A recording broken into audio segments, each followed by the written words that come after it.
there and welcome back again. In this video, we're going to be talking about different ways to earn money, both online and offline.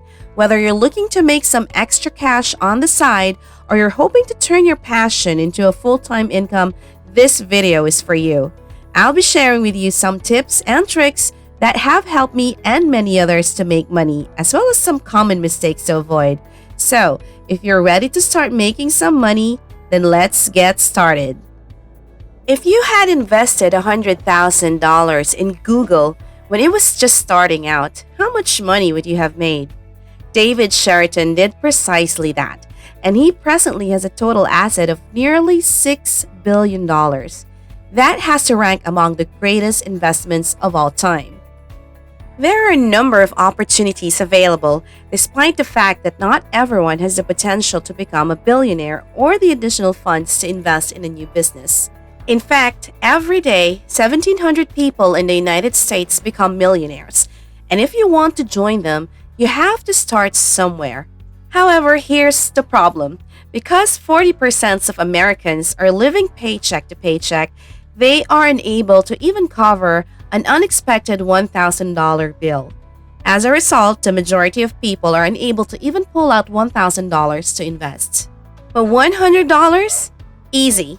Most people can afford that. However, considering that even a single Apple stock costs twice as much, and I am not even referring to Amazon or Google, it appears that you cannot do much with it. How much do you think $100 invested over 40 years with returns of 8% would amount to?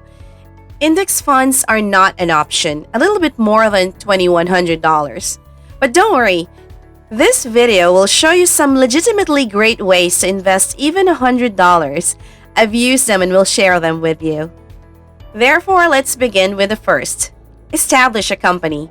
Since starting a business clearly requires much more than $100, I'm aware that it sounds cliche. However, believe it or not, there are a small number of businesses that can be started with just $100. The issue is that when we consider starting a business, we tend to focus on large enterprises and disregard all of the smaller ones, which are much simpler to establish. You can purchase yard trimmers for $100, for instance, and begin a side business cutting your neighbor's grass. I did so much longer ago, and I came to the realization that the majority of these YouTubers simply share their thoughts and experiences. Even the most successful ones started out with very little. So, I thought to myself, I also have a lot of ideas. Why don't I start putting them out there? Let's see what happens. I started making videos after placing an order for a Blue Yeti microphone that cost slightly more than $100. I have to admit that they were absolutely awful because I knew almost nothing about animation or video editing and didn't really care much about it because it was more of a hobby than a real business. However, at that point, I gradually began working on the quality and in some way or another it fired. So I had to employ illustrators and presently it resembles a little business. There are endless online businesses that don't need a lot of money, so you don't have to start a YouTube channel. If you're good at playing the guitar or violin, you can hire someone to help you shoot and edit videos for as little as $100. Make it available online as a course and sell it. The best thing is that you don't even need a website to offer courses because there are various free platforms accessible right now.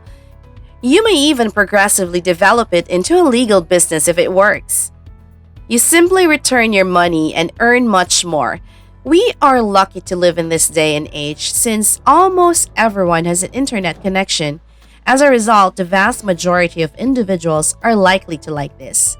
Number 2, trade a few stocks. A lot of people keep reading and watching videos about the stock market in the hope that one day they will start investing.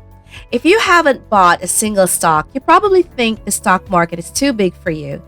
A lot of things begin to become clear when you enter and begin. One thing is reading and watching videos about the stock market. Another is investing or trading. In practice, what seems so simple in theory isn't always so simple. At the point when you purchase a stock and it goes down directly before your eyes, you get close to home. Your cerebrum quits working and your feelings get in control. All that will be to you is to limit misfortunes. You really learn that way. The objective is not to earn $1,000, but rather to gain market experience, because you'll have to be much more careful when trading with real money. Because your money is on the line, finding the right business to invest your money in is actually a lot of fun. You'll read about a lot of different businesses, look at their financial statements, figure out if their price is too high or too low, and then decide if this business is worth your money or not. Even if you lose $100, this experience is totally worth it. As a matter of fact, on the off chance that you choose to contribute a bigger sum, you will in any event know how the market functions. Thirdly, put some resources into books. I grew up watching my folks live check to check and battle monetarily. In addition, I promised myself that when I get older, I would not live like that. The issue, however, was that I was unable to perform that task. My parents assured me that I would not have to worry about money when I grew up as long as I maintained my high grades. However, at some point, I began reading books outside of school and came across the book Rich Dad, Poor Dad by accident. That's when the magic started to happen. Despite the fact that I use money on a daily basis, I was astonished to discover how little I understood about it when I was initially exposed to the world of money. You've undoubtedly heard it a million times, but changing your thinking changes your viewpoint, and you'll begin to make new choices that will eventually lead you to financial freedom. Number 4, purchase and sell something. A lot of people have no business experience at all. They are so sucked into the system that they haven't earned a dime outside of work. As a result, they keep putting it off when you tell them to start a business because it's a strange world for them. In any case, business is tied in with selling, and most organizations don't for even a moment construct their items but instead purchase low and sell high. For instance, the grocery store next to your house. What they sell is not produced by them. Their supplier is there. Despite its simplicity, the business procedure is quite challenging to implement. The good news is that you don't have to spend a lot of money or open a store to learn that. All you have to do is go to Amazon or eBay and find something that you can resell to your neighbors, for example, for a little bit more money. That experience will work on your interactive abilities.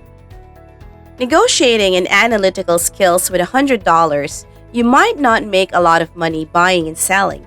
However, you will learn significantly more than you would with a 4-year business degree.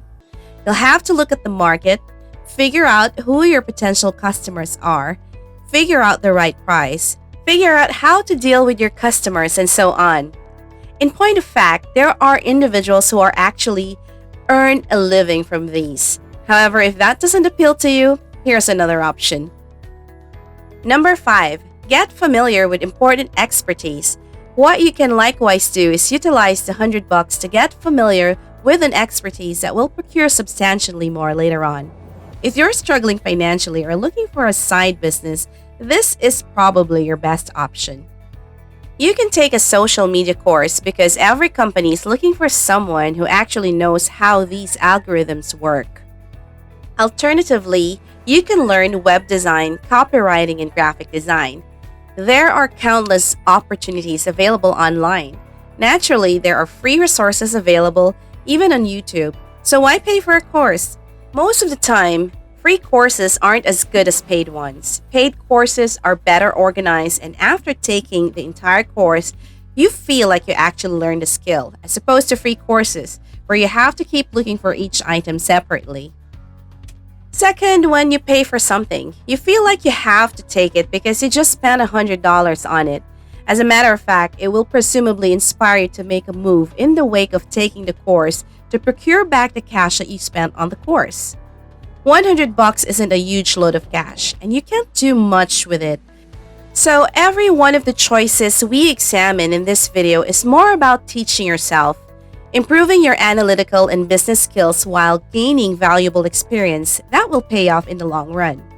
However, now that it is your turn, how or where would you invest your first $100? And that's the end of today's video. We sincerely hope you enjoyed it and learned something new. If you did, help us out by giving us a thumbs up and sharing this video. Subscribe to our channel and click the notification bell to make sure you never miss out on our videos. See you at the next one.